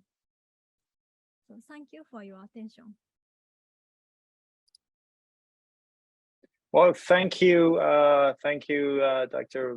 Reiter, for your informative presentation. You already have received questions in the chat box. You may already responded through the same function, or we may raise it during the discussion period after the next presentation. Okay, without further ado, we go to the next presentation of this part of the session by Sakiko Hataya, who is a research fellow at the Ocean Policy Research Institute of the Sasakawa Peace Foundation, on legal implications of China's proposal for an Antarctic specially managed area at Kunlun Station at Dome A. Sakiko Hataya, the floor is yours. Please share. Okay, we can clearly see your slides as well. The floor is yours. Okay, thank you very much for my introductions, and good afternoon, ladies and gentlemen. I'm Sakiko Hataya from Ocean Policy Research Institute of Sasakawa Peace Foundation in Japan. And today I'd like to present about legal implication of China's proposal for Antarctic Special Management Area at the Kunlun Station at Dome A. Before starting my presentation, I would like to mention about a little bit basic information. Since 2013, China has been seeking to establish Antarctic Specially Managed Area ASMA around its Kunlun Station in Dome A. This proposal aroused much controversy at the Antarctic Treaty Consultative Meeting, ATCM, and as of 2019, no consensus being reached on the proposal, and still now there is no consensus yet. The media and some scholars have interpreted China's proposal as maneuver for following sovereignty claim with clear potential implications. However, this is not strictly a political issue, I say. I'd like to discuss in this presentation that at root, the controversy really results from doubt about whether China proposal satisfy the substantive rule of the Protocol on Environmental Protections to the Antarctic Treaty Annex 5, Article 4. So this is the basic information about Kunlun stations. And built in 2009, Kunlun Station is China's third research station. And also it is located in the Dome A region and situated in the middle of the ice divide of the East Antarctic ice sheet near the center of the East Antarctica. It is about 4,000 meters above the sea level. And since Dome A is a remote area, it is difficult to access, and as a result, no conflicting use or activities occur in these regions. Kunlun Station is used only in the summertime and also comprise 250 square meters of living and working space, and also accommodating up to 225 research and logistics personnel.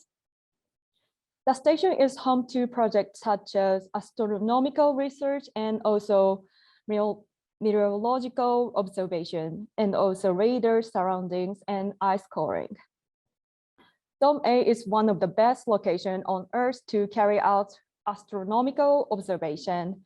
More specifically, its extremely thin and stable atmosphere and very dry air, absence of pollution, and low background radiation make it an ideal site for conducting astronomical research. In January 2012, the first of the 3 remoteable, skiable 50 centimeters Antarctic survey telescope was installed at Kunlun to study extraterrestrial activities. And China emphasized that such scientific endeavors needed to be protected from any disturbance from outside. China introduced a draft management plan for new ASMA at Dome A 2013 for the first time, described its scientific and environment and logistical value. China stated that its proposal was based on not premise that more than one party would be using this site, but on precautionary approach based on the assumption that future interest and activities in the regions. Additionally, China mentions that specific value to be protected and stated that the building of the Kunlun stations can provide key support for further scientific research and all kinds of scientific activities by China and other states in Dome A area. The border surroundings area, that China wanted to protect its facility from the disturbance that such activities may bring about, I suppose. But there was controversy about China's proposal within the CEP and ATCM, with several member states questioning the justification of China's application for ASMA and suggesting that China's proposal might be premature since international science program and other activities has not been conducted at Dome yet. That is, there are no current overlapping activities from multiple operations in this area. Moreover, the United Kingdom questioned whether China's proposal aligned with purpose of the ASMAs as defined by Annex 5 of the Environmental Protocol with the principal objective of avoiding conflict and improving collaboration between different users of the area. And also Russian Federation and Norway also questioned the threat that China may pose to this remote area. And also Germany questioned the advantage of the designing an ASMA in such remote region with a low level of biodiversity. Further discussion among members continues today, and no consensus on the ASMA proposal has been reached yet. Protocol on environmental protection to the Antarctic Treaty gives a legal identity of ASMA, and protocol create the idea of ASMA. So basically, Annex 5, Article 4 serves as a guideline for ASMA. Under the Annex 5, Article 4, objectives of ASMA is coordinate activities, avoid the possible conflict, improved cooperation, and minimize the environmental impact. In addition, no permit is required to enter to ASMA, which is different from ASPA. ASMA practice has started since 2004, and first ASMA is designated in Admiralty Bay, King George Island. The most recent ASMA was designated in 2008, and currently there is 7 ASMAs in the Arctic. When 7 ASMA was proposed, there was no controversy in its establishment, basically, and we can say that Kunlun case was a pretty unique case. The need to create ASMA guideline was mentioned at 2010 CEP meeting, and workshop was held in 2011, with special attention paid to clarify the proposal procedure and defining the objectives under Annex 5, Article 4. However, during the workshop, no major controversy or inquiries were raised by any other participants to the meeting. But 2013, after the China's proposal for the ASMA at Dome was raised, the CP chair reported that committee had agreed that subsidiary group on management plan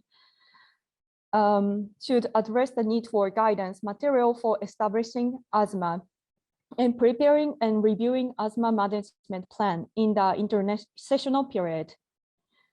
Also, the group advised that CP of the need to develop the guideline for determining whether an area should be designated as an asthma and consider pre-consultation procedure before asthma designations. The group member also assessed commonalities and differences between existing asthma. This assessment was used as a starting point for the development of the guidelines.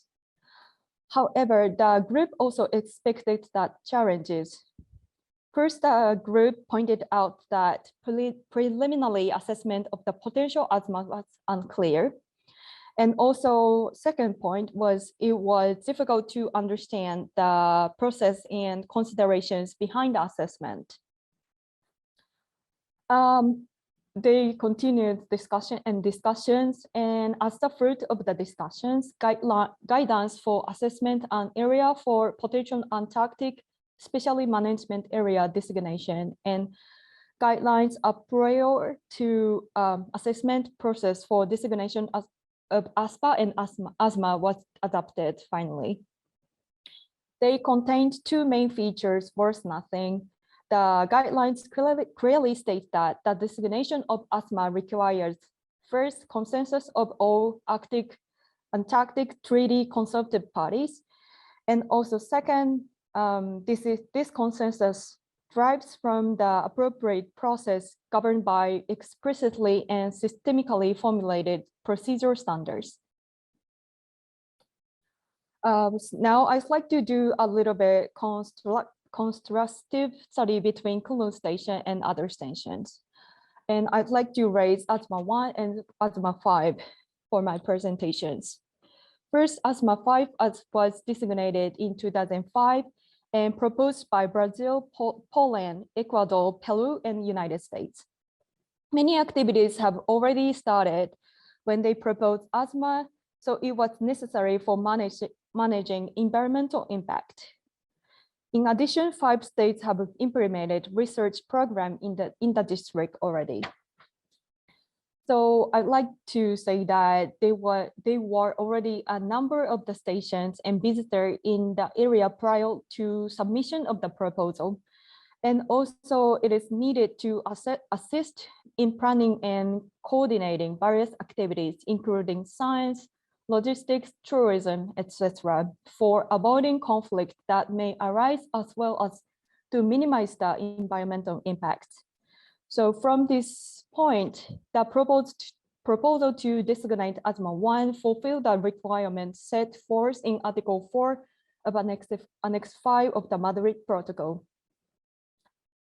Also, I'd like to mention about asthma 5 quickly, also referring to the current 7 designated asthma, some of which has been proposed by single members. And American Amundsen Scott Station with asthma 5 is one of them, like Kunlun stations. Asthma 5 is designated in 2007, and there is only US station in this area at the time. The station can hold 150 personnel in summer, so it is pretty much big station. And before US proposed asthma, scientific program of different nations was undergoing. And already tourism was started coming to visit since 2006, and number is about 190 per year. Also, scientific program by different nations in one region, and number of the tourist visit means that there can be a conflict in the future in this region. For the asthma process, before proposing USA did full visit in 2004 and conducted interview to United States Antarctic program participants. And after the asthma proposal in 2005, USA got the 1 minute left. Okay. 1 minute. Okay, Australia, UK, IATO, and US incorporated feedback to this management plan. So I'd like to say that this proposal to designate asthma is also fulfill the requirement set forth Article 4 of Annex 5. Okay, I would like to sum up my presentation. And since asthma guidelines include guidelines on procedural rules have now been clarified, and it is also important to ensure that any asthma proposal accords with the substantial rule of Annex provided in Annex 5 and Article 4 of Protocol on Environmental Protection to the Antarctic Treaty. While China has been trying to follow the designation process that existing asthma has followed, its asthma process does not satisfy the substantial rule laid out in Annex 5, I believe. However, since it is now widely known that high altitude environmental inland Antarctica is suitable for astronomical observations, international interest may indeed intensify the activity in Domway in the future. If this were to happen materially, it would then be reasonable for China to review this issue and propose on asthma to resolve real and potential conflicts of use and activity so as to meet the requirements of the Annex 5, Article 4, I suppose. This is end my presentation. Thank you very much.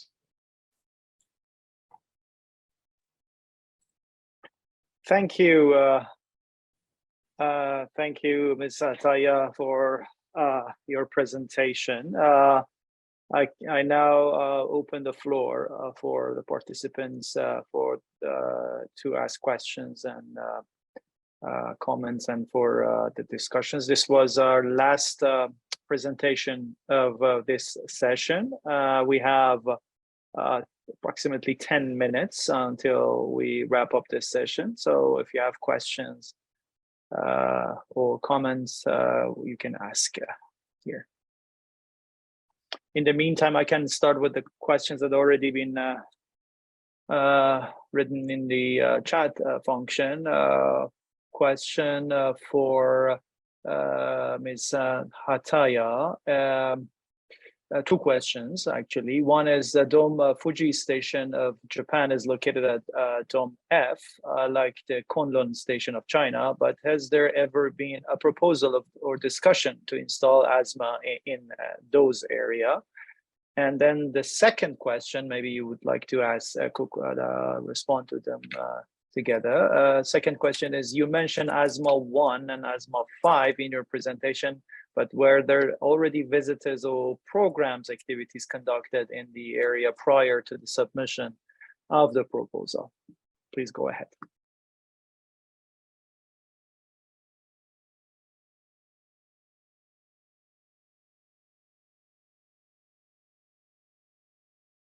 Sorry, I was on mute. Yep.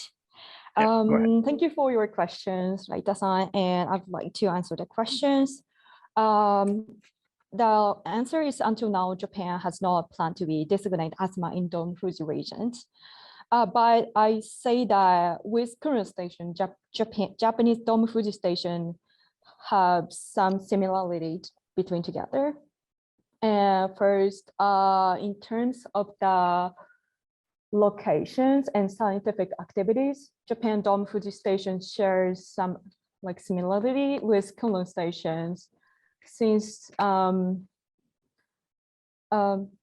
so Dome Fuji station is established in 1995 and established also Antarctic continent at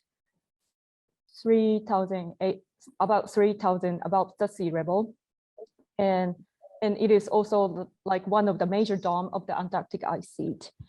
And also Japanese Dome Fuji station conduct astronomically community identified astronomically activities and also ice storing program.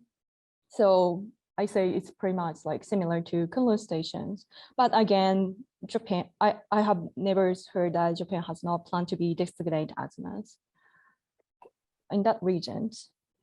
And also your second question about other asthma except asthma 1 and asthma 5. And I also say that those other asthma shares the I'd like to say that as for the accessibility, especially for tourism, I say ASMA 2, 4, 5, 6, 7 share the feature in common. And also ASMA 1, 2, 4, 5, 6, there was already existing multiple station and multiple research program before they proposed ASMA. So I say like all those ASMA, like existing ASMA has tourism and also international program or like a joint research program together before they're submitting the proposal to the ATC. Thank you so very much. Okay, thank you, Sakiko, for answering those questions. Another question is for Dr. Raita by Sakiko, actually, and as you can see in the chat box, in Camel's conservation measure 10.03.2002, it is titled as port inspections of vessels carrying toothfish. Does this measure's applicability have any limitation in terms of the species like toothfish? Okay, thank you for important question, Sakiko-san. So you asked the scope of CAMLA's comprehensive conservation measure in my understanding. So my answer is no. So although the conservation measure 10.3 in 2002 only applied to carrying vessel with toothfish, but the latest 2019 conservation measure to so 10.3 changed its title as port inspections of fishing vessels carrying Antarctic marine living resources. So it is extended its scope. So actually, CAMLA's observer had pointed out that CAMLA should establish a uniform scheme for port inspection procedures, so which applies to all inspections at member states' port. So following the requirement of the PSMA, so PAO PSMA, maybe in 2010, in my memory. So after that, today, this point is overcome, and CAMLA port states. So CAMLA's port states will inspect vessels carrying species other than toothfish. So thank you for your question. Okay, thank you. We have actually one of the participants raised hand. So I can now give you. You can now unmute yourself and talk. Please introduce yourself, and then you may speak. Susanth.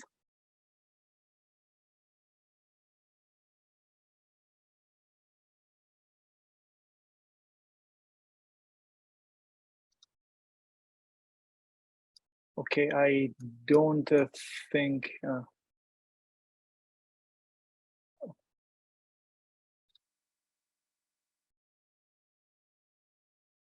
Okay, we have another question in the chat function from Gennady Milinevsky. I was surprised by polite tone and discussion of Russian aggression. I think that Russia should be immediately kicked off from the international bodies, especially ATS. This terrorist states violates all international laws. Let's imagine the example: someone comes to your house with a machine gun, kills the owner, so on and so forth. Why you should sit on the table with murders? Does anybody of the speakers have any response to that, or perhaps if you do, you can type your answers in the response functions of the Q&A, please, because I don't think that this is I that will much try, within the. Zia. Yes, please go ahead. Yeah. Yes, yes. Yes, this is exactly what I wanted to convey to the audience as an academic discussions. I think this is an academic discussions. I focused on the legal aspects of kicking out Russia from the ATS, and there are some justifications, at least at the legal level, needed in order for that action to be taken. And if we don't do that, we would give Russia excuses to take their unilateral actions against us. And I don't know whether that kind of exchanges of unilateral countermeasures, going on between one party and the other parties with regard to Antarctic Treaty System. Whether that would be an acceptable, a path for the future of the ATS. And I myself consider that is not the case. So if we were to take an action, we should be very carefully consider the consequences and the legal justification for it, and have a political will to stick to it. And so that was my message today. But I do agree with all those emotional,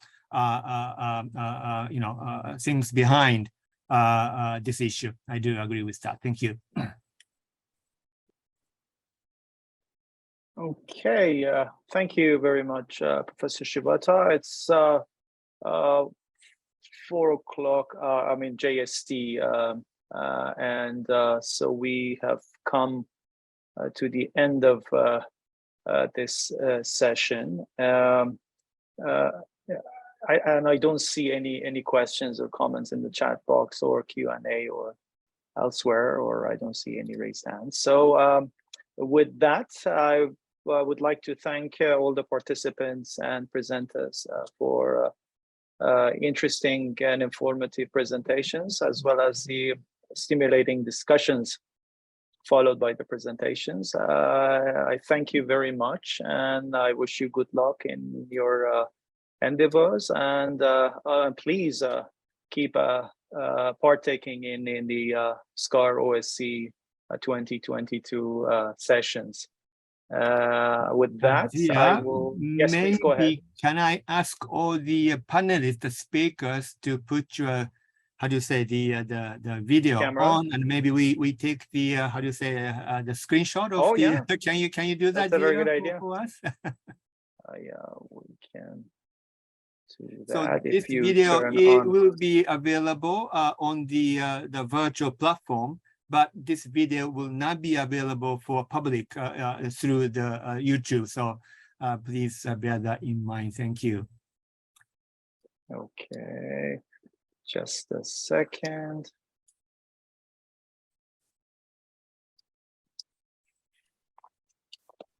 Aoki sensei, thank you.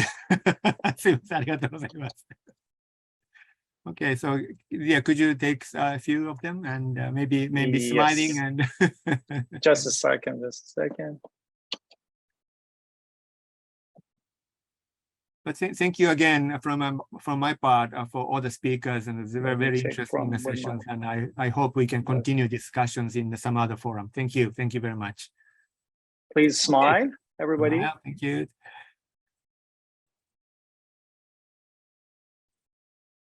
Thank you very much. I appreciate that. Good.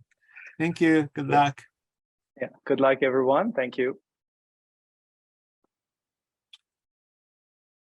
Okay. So Zia, maybe we just wait how things will end at the end, maybe. Yeah. Yeah. So so yeah, it's over 4 o'clock. So I don't think they will actually cut immediately, beyond the time. I don't know think how it so. works, but yeah. But did you ask at the beginning whether they are going to actually cut the? No, I didn't. Oh, okay. But, of course, the technical person is right here, so I think they would. Mention that. Thank you, the SCAR IT team, and we did finish within the time frame. but we were wondering whether if a few minutes were spilled over beyond the time, that it seems like that since we are now discussing here, it seems like it is acceptable to go beyond few minutes the allocated time. Is it correct to understand that? Because we have another session tomorrow.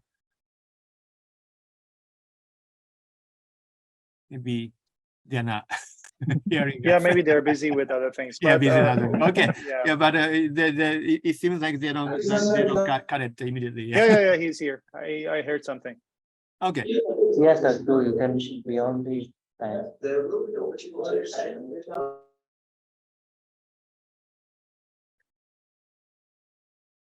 So I think it is fine. It is fine. Did you Okay, hear the good. same thing? Okay. All right, good.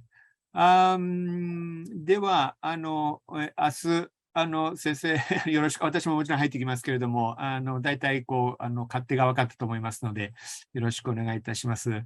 何か今ここで打ち合わせしておくことありますか？他は多分まだこれ聞いてると思いますけど、他の方々。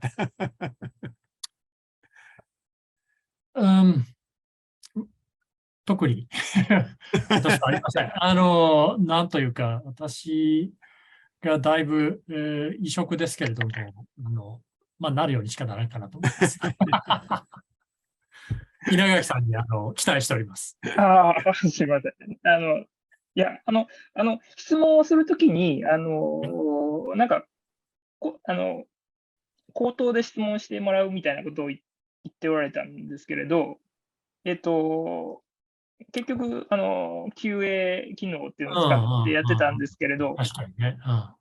はい。ですね、はい。直前にちょっと打ち合わせて、そこを全く受け付けないっていうのはちょっと、ダメじゃないかと思って、とりあえず受け付けると。で、あとは、チアの方でそれを読み上げたりするということはしないというのは、一応、まあ、我々もこう思っていて、で、それぞれプレゼンターが自分に当てられたやつを適宜、自分で取り上げて話してもらってもいいかなというふうにまとめてましたが、まあ、やっぱり、必ずしもやっぱりすぐ手が上がるわけでもないので、時間を、ちょっと、まあ、潰すためにも、まあ、出てきたものを読み上げてしまったこともありましたけど、はい、もうそこはもうどうぞ適宜でいいかと思います。はい、はい、わかりました。はい。では、まあ、明日の司会は基本的には私がやって、私の部分だけちょっと青木先生にやっていただくというような形でお願いします。はい。はい、わかりました。はい。では、また明日よろしくお願いします。So, thank you very much, Zia. Thank you for sharing this one. And I'll see you tomorrow. Thank you too. Okay. See you tomorrow.